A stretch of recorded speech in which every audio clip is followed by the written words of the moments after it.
Ok, nos habíamos quedado con la especificación de cómo es de verdad el multiplicador monetario.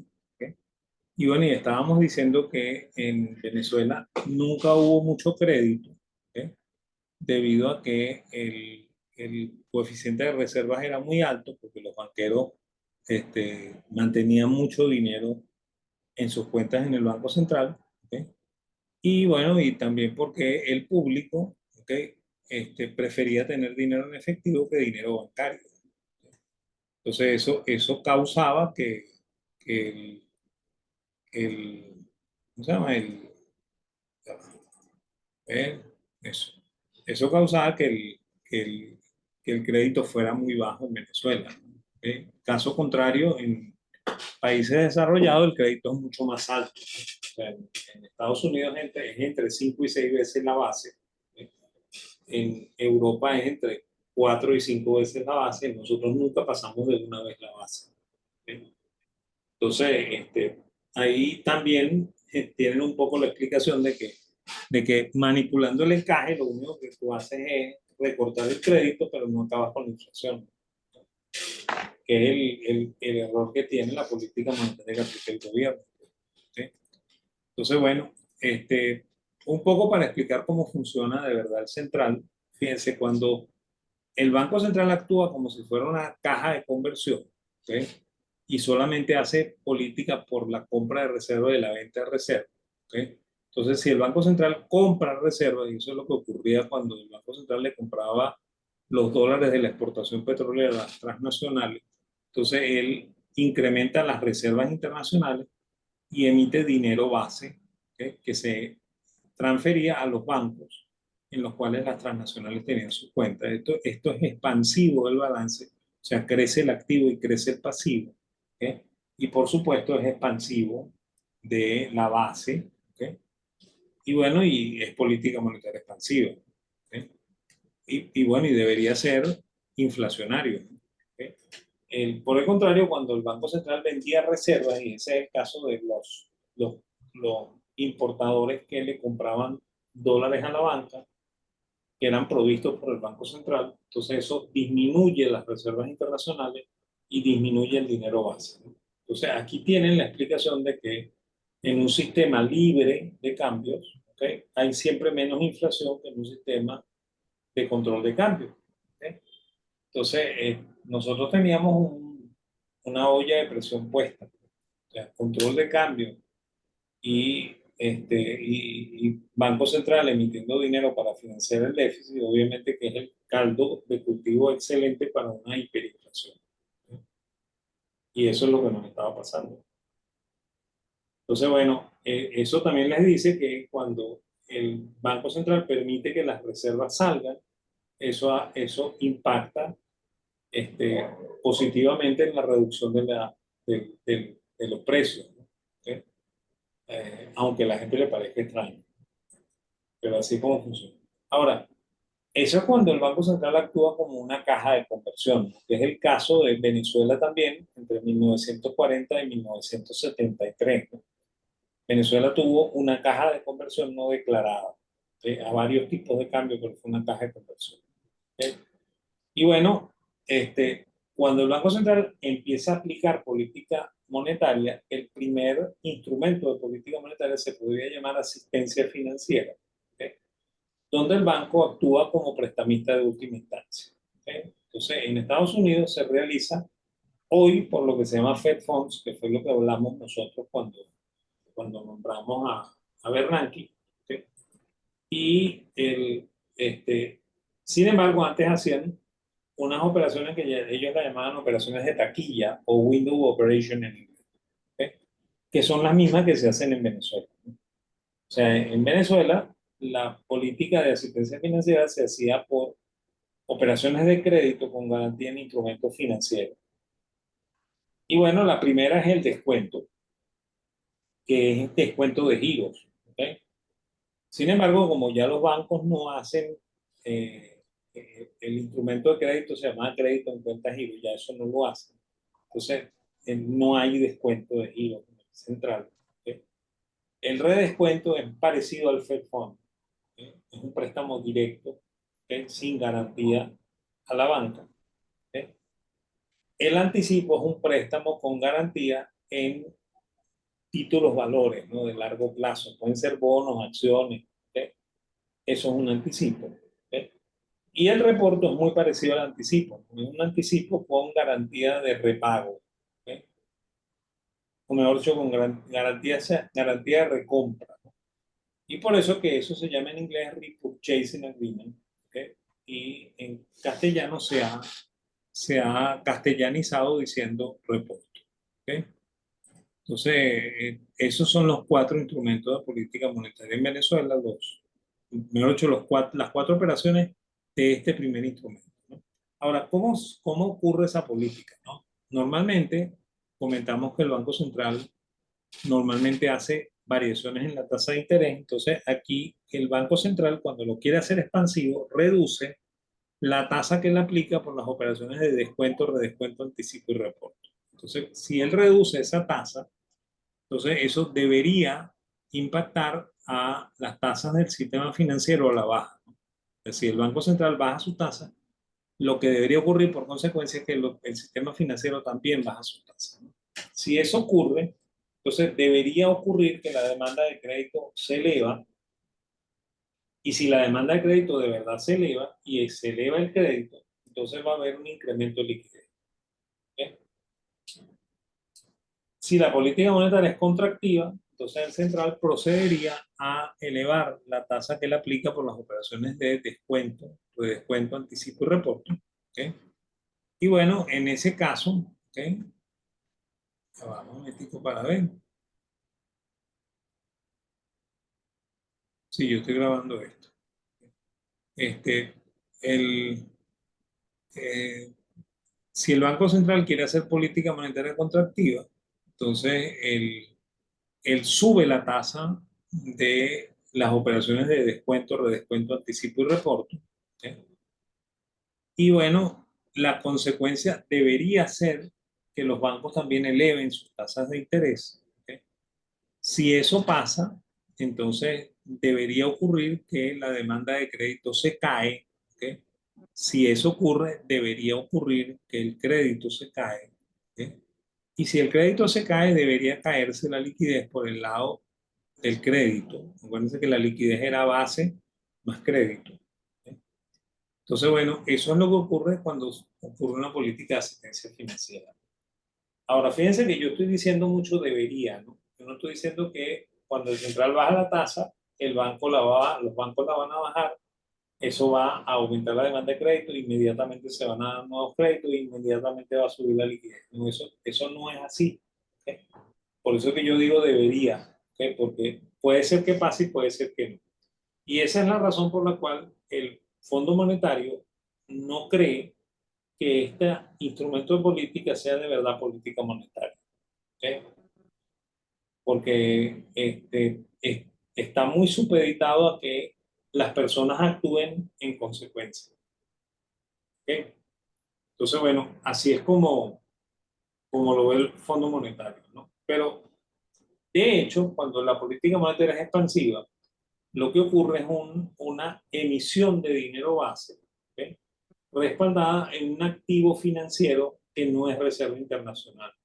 O sea, estamos otra vez en el ámbito de lo que la gente llama vulgarmente dinero sin respaldo, ¿ok? O dinero inorgánico. Entonces, esta expansión es siempre con dinero fiduciario, que así es como se debería decir, ¿ok? Y por lo tanto es altamente inflacionario. ¿Ok? Y bueno, si por el contrario el Banco Central quiere hacer política monetaria contractiva, entonces el Banco Central va a procurar la reducción de la asistencia financiera, ¿ok? Y que eso impacte también en reducción del dinero base. ¿Ok? Si esto pasa, entonces efectivamente el balance se contrae, ¿ok? Y los medios de pago se contraen en la economía, ¿ok? Por lo cual esta política debería ser contractiva. ¿Ok? ¿Estamos? ¿Ok? Sigo insistiendo en que el Fondo Monetario no la considera política monetaria. ¿Ok? El segundo instrumento son las operaciones de mercado abierto. ¿Ok? y que consisten en la compra y venta de títulos valores emitidos por el gobierno, siempre en mercado secundario.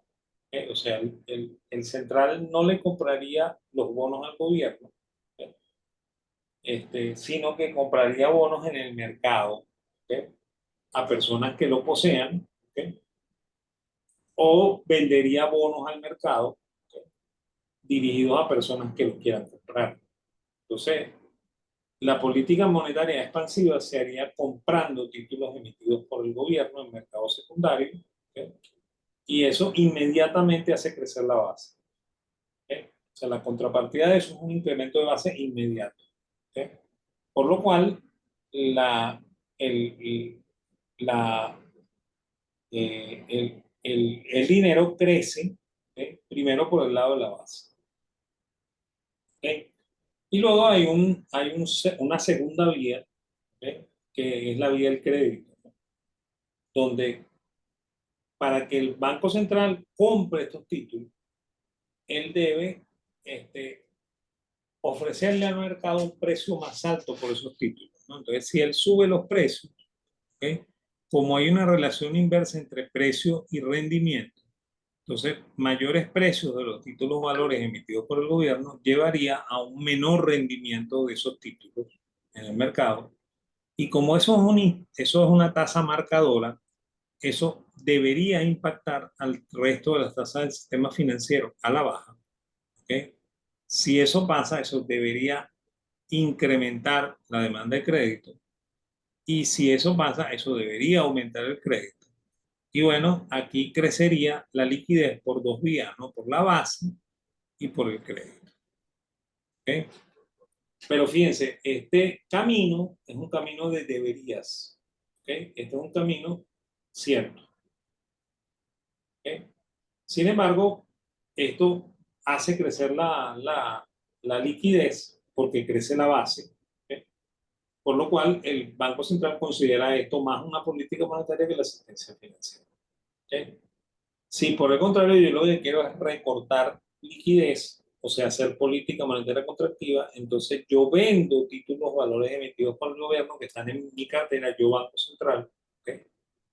Y me las compra el público, ¿okay? Y cuando me las compra el público me paga con dinero emitido por mí mismo, ¿okay?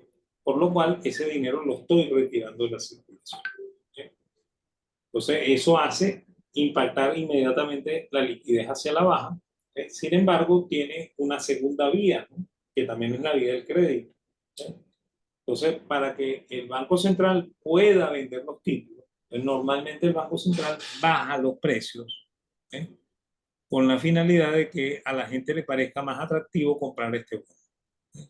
Cuando él baja los precios, eso impacta en sentido inverso a las tasas de los títulos valores, o sea que van a subir las tasas de los títulos valores, ¿okay? Y aquí comienzan los deberías, ¿no? Como esto es una tasa marcadora, los bancos deberían también subir su tasa, ¿okay? Si eso pasa, entonces los demandantes de crédito deberían retirarse del mercado, ¿okay? Y si eso pasa, debería caer el crédito, ¿okay? De nuevo, aquí hay una cadena de deberías, ¿okay? Sin embargo, la liquidez se disminuye porque se disminuye la base y se disminuye el crédito, ¿okay? ¿Vale? Y bueno, un poco la explicación de esto en términos contables, fíjense que cuando el Banco Central compra títulos valores, entonces él incrementa su inversión en títulos valores, ¿okay? Aquí hay que entender que el Banco Central y el gobierno son, aunque insistan en que no o que sí, ¿okay? Son autónomos, ¿okay? Y el balance del central no incluye las deudas del gobierno, ¿okay? Y si el Banco Central compra bonos del gobierno, para él son un activo, ¿okay? Porque no lo emitió él, aunque el gobierno sea el dueño del Banco Central, ¿okay? Entonces, cuando el Banco Central compra estos títulos, él crea dinero fiduciario, ¿okay? Por lo cual esto es expansivo del balance y es inflacionario, ¿okay? Ok, cuando el Banco Central hace política monetaria contractiva, entonces el Banco Central vende títulos valores, por lo cual reduce su cartera de inversión en títulos valores, ¿okay? Y bueno, contra eso recoge dinero base. Esto efectivamente es contractivo del balance, o sea, la situación inicial la comparo con la situación final, y bueno, el, el Banco Central logró vender, supongan ustedes, 30 millones de bolívares. Entonces esos 30 millones de bolívares sería la reducción de los títulos valores y debería ser la reducción en el dinero base. Ok, en Venezuela eso no se hace así. En Venezuela, desde el año de 1989 hasta más o menos el 94, se aplicaron políticas monetarias por la vía de emisión de títulos cero cupón. ¿Okay? En el 94, ya cuando Caldera estaba gobernando, entonces a Caldera no le gustaba el cero cupón y hicieron un cambio y cambiaron los cero cupón por otro bono de corto plazo que se llamaba título de estabilización monetaria capitalizable. ¿Okay? Y bueno, desde el 2002, ¿okay?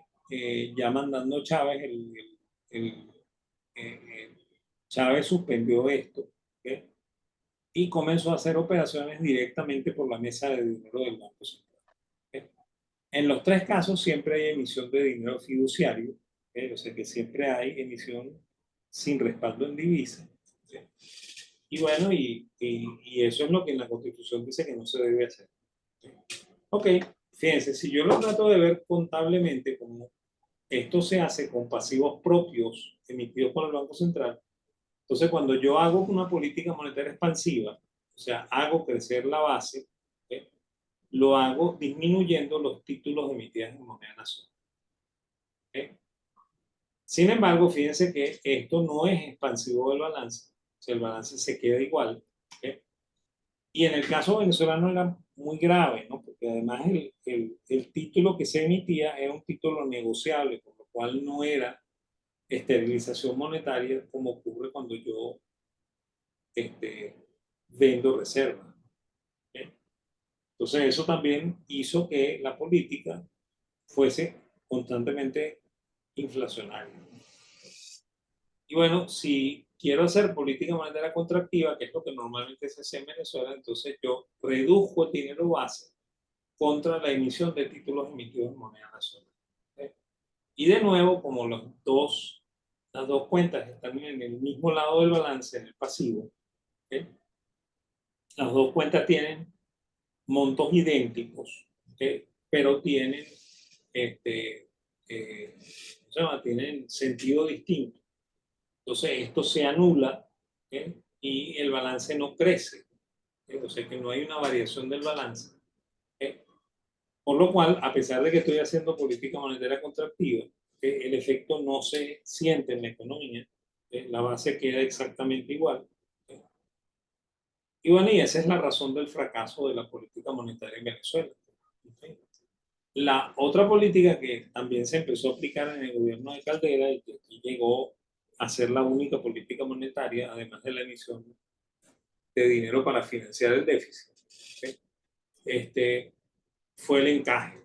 ¿Okay? Y el encaje, ok, José Manuel nos está preguntando en qué se diferencia el cero cupón de los TEM. Okay. Los TEM tienen un cupón de intereses, o sea, tienen tasa de interés nominal.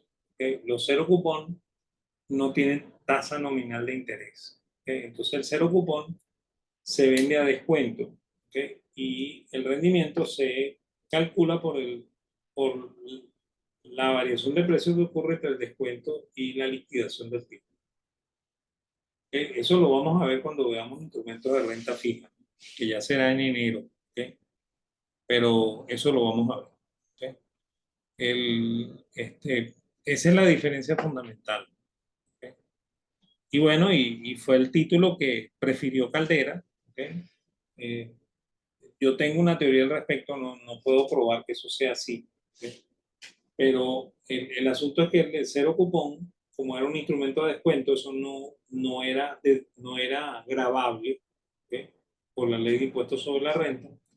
Y entonces Caldera insistió en que los que compraban cero cupón tenían que pagar impuestos. Entonces, por esa razón, se cambió el instrumento por un instrumento que tenía tasa de interés para que el, la ganancia fuera gravable y retenible. ¿Okay? Entonces se hacían retenciones de la ganancia y obviamente el comprador estaba obligado a pagar impuestos sobre eso. ¿Okay? Entonces, bueno, ¿cómo funciona el encaje? ¿No? Normalmente el Banco Central anuncia, si es expansivo, la disminución del encaje legal y bueno, y eso anticipa inmediatamente por parte de la banca que van a dinamizarse el negocio bancario, por lo cual debería haber más crédito y más depósito. ¿Ok? Y bueno, eso debería llevar a mayores niveles de crédito y eso a un mayor nivel de liquidez. ¿Ok? Y para que eso ocurra, entonces, todos los bancos tienen una institución que normalmente se llama Comité de Activos y Pasivos en castellano o Asset and Liability Committee en inglés, que por eso que está aquí el nombre COAP en castellano o ALCO en inglés. ¿Okay? Entonces, normalmente cuando el Banco Central anuncia que va a bajar el encaje, este COAP o ALCO le propone al banco que baje la tasa activa y que suba la tasa pasiva. Entonces, la consecuencia de un encaje legal bajo es que el spread se cierra. ¿Okay? O sea, el diferencial de tasa activa y pasiva se cierra. ¿Okay? Bueno, porque el banquero quiere captar recursos y eso se captan elevando la tasa pasiva. ¿Okay? Y quiere colocar créditos y esos se colocan también estimulando el crédito, disminuyendo la tasa activa. Entonces, si eso pasa en realidad, entonces debería haber incremento en los créditos, incremento en los depósitos. Y bueno, y por las dos vías la liquidez aumenta en esta economía. ¿Okay? El segundo caso es el de la política monetaria contractiva, ¿no? Si el Banco Central quiere hacer política monetaria contractiva, él anunciará el aumento del encaje legal. ¿Okay? Y bueno, el banquero como consecuencia considera que los saldos prestables deberían crecer. Y bueno, y por esa razón él cree que, perdón, deberían disminuir, él cree que el crédito debería disminuir y la liquidez al final debería disminuir, ¿no? Y es lo que efectivamente pasa cuando suben el encaje legal, ¿no? Lo que pasó en Venezuela del 2000, bueno, es mucho antes, ¿no? Caldera empezó a usar esto, ¿no? Pero Chávez lo empieza a usar intensivamente desde el 2015, ¿okay? Y eso fue afectando el crédito, ¿okay? Hasta que, bueno, ya en el gobierno de Maduro el encaje llegó al 100%, ¿okay? Por lo cual ya no había crédito. Sin embargo, la inflación seguía. Entonces, bueno, eso es lo que pasó aquí, ¿okay? Y el, el, el, la acción del COAP o del ALCO ante un anuncio de aumento de encaje generalmente es el aumento de la tasa pasiva y la disminución de la tasa, el aumento de la tasa activa y la disminución de la tasa pasiva, por lo cual el spread se abre. ¿Okay? O sea que yo debería esperar en una situación de encaje alto que el spread sea abierto. ¿Okay? Y bueno, si eso pasa, entonces debería haber menos créditos, menos depósitos, por tanto menos liquidez. ¿Okay? Entonces aquí tienen un cuadro, bueno, una gráfica que más o menos les muestra lo que ocurrió en Venezuela entre el 58 y el 2010. ¿Okay? Fíjense que cuando Venezuela tenía una caja de conversión propiamente dicha, o sea, hasta 1974, ¿okay? Más o menos el comportamiento entre la inflación medida como defractor del Producto Interno Bruto y la variación de la liquidez monetaria son iguales. ¿Okay? Eso es lo que debería ocurrir en todas las economías, ¿no? Que el comportamiento sea muy similar entre estas dos variables. Una vez que empiezan a hacer política monetaria, ¿okay? Y eso es después que nacionalizan el central, ¿okay?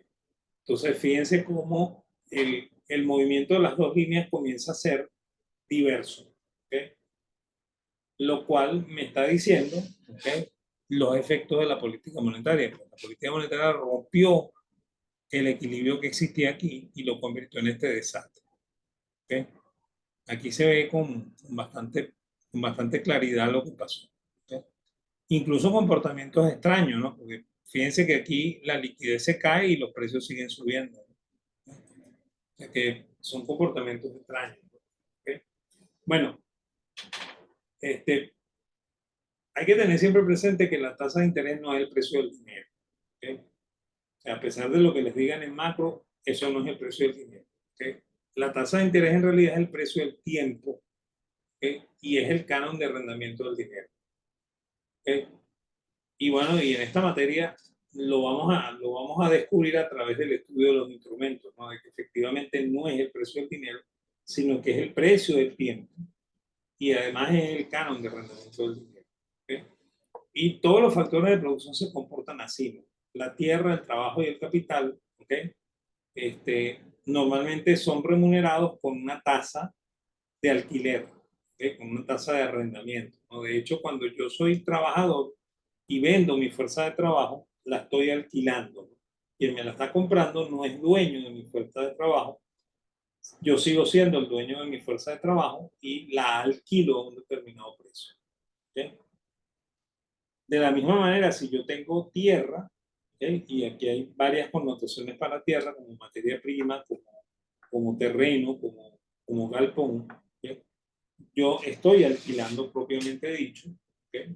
Por lo cual el, el,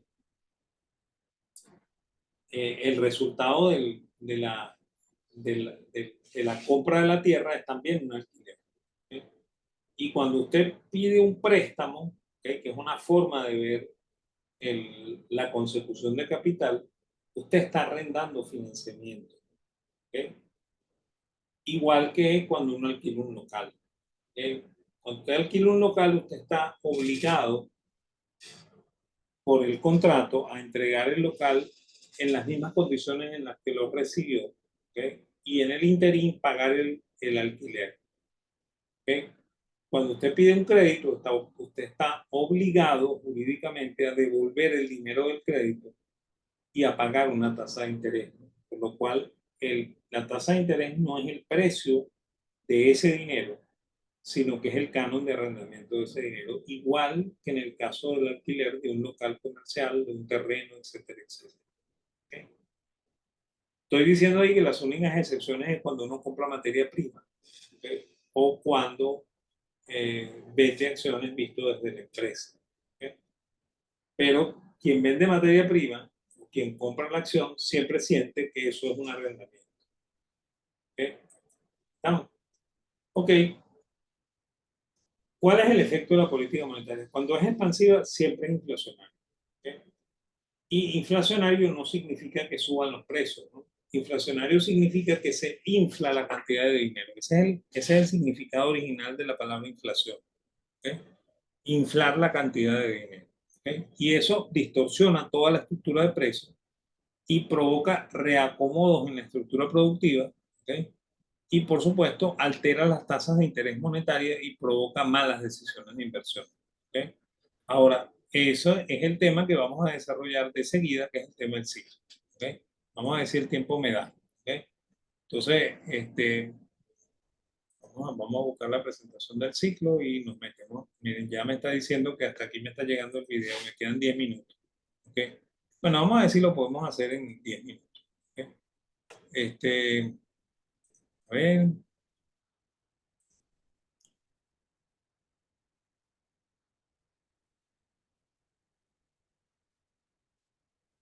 este es el ciclo. ¿Okay? A ver, vamos a ver si logro maximizar el tiempo aquí o minimizar la habladera de tontería. ¿Okay? Fíjense, esto es el ciclo económico visto como aplicación en la finanza, ¿no? Y el asunto es que yo lo necesito saber para comprender el riesgo de liquidez, ¿okay? Que después vamos a estudiar cuando veamos riesgo. ¿Okay? Ok, fíjense, primero una gráfica del ciclo. ¿Okay? Este es el ciclo, este es el movimiento del Producto Interno Bruto norteamericano. ¿Okay? Aquí ven que el FED tiene por costumbre marcar en color gris las recesiones, ¿okay?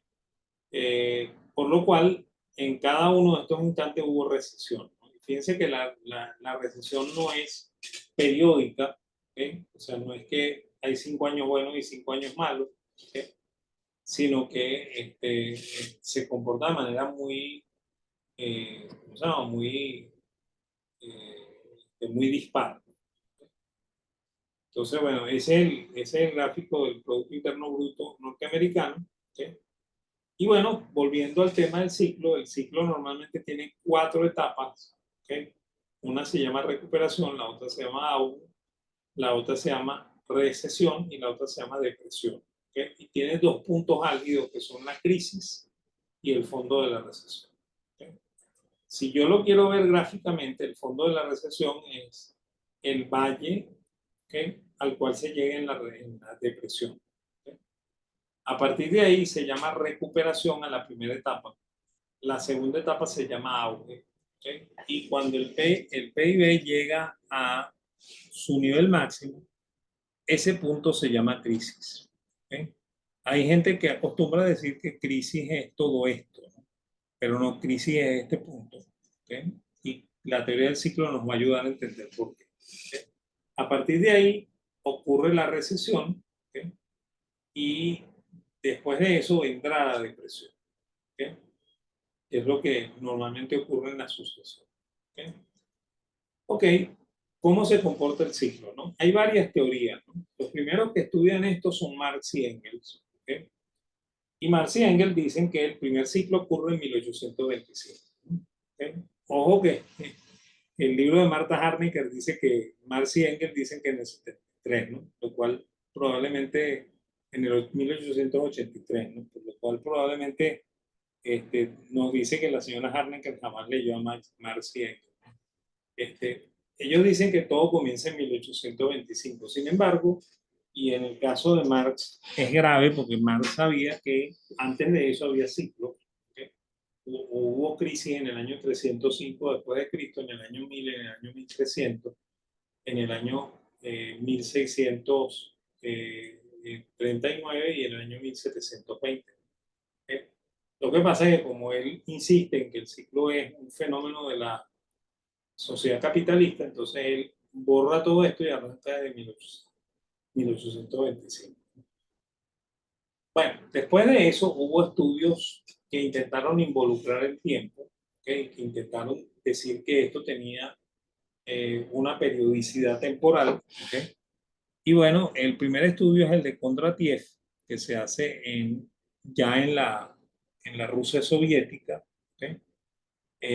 Kondratiev estudió en realidad la producción agrícola rusa desde la época del zar Iván el Terrible, ¿okay?, que eso es el siglo XII, ¿okay?, hasta el siglo XIX, y él encontró en el comportamiento de la producción agrícola, no del PIB, ¿okay?,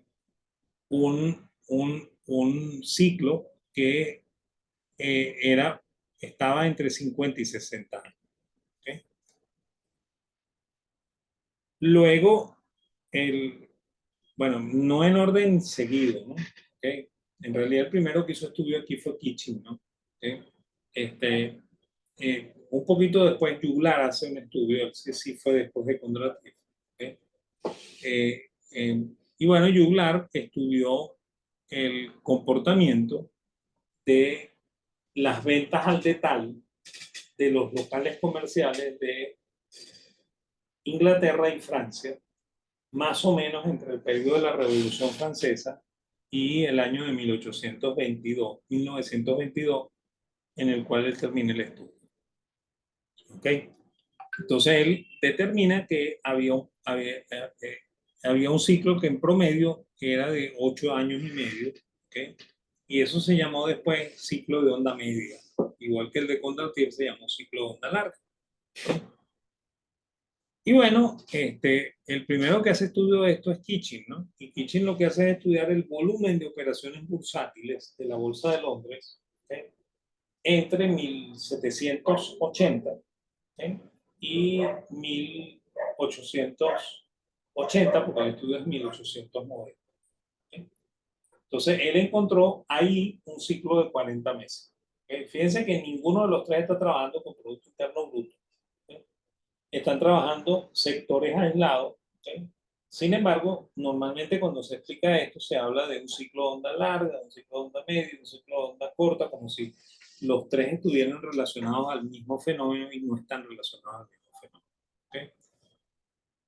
En general, siempre el ciclo se asociaba a una caída en el consumo, ¿no? Y de hecho, eso es lo que también dice Marx. ¿Ok? Eso es lo que dice Kondratiev, Juglar, Kitchen, lo que dice mucha gente, ¿no? ¿Ok? Siempre, incluso Keynes, siempre dicen que lo que ocurre es una caída en el consumo. ¿Ok? Sin embargo, eso pareciera que no es cierto, ¿no? Y los primeros que hablan de esto son, además de Marx y Engels, en Estados Unidos, Foster y Katchen, que están haciendo estudios sobre el ciclo en los primeros años del siglo XX. ¿Ok? Y bueno, y que este, eh, normalmente han marcado mucho la forma de creer cómo se comporta esto, ¿no? Esto es una explicación un poco de la teoría del ciclo marxista, yo no me voy a meter mucho ahí. ¿Sí? Este, el segundo que habla de ciclos es Schumpeter. ¿Sí?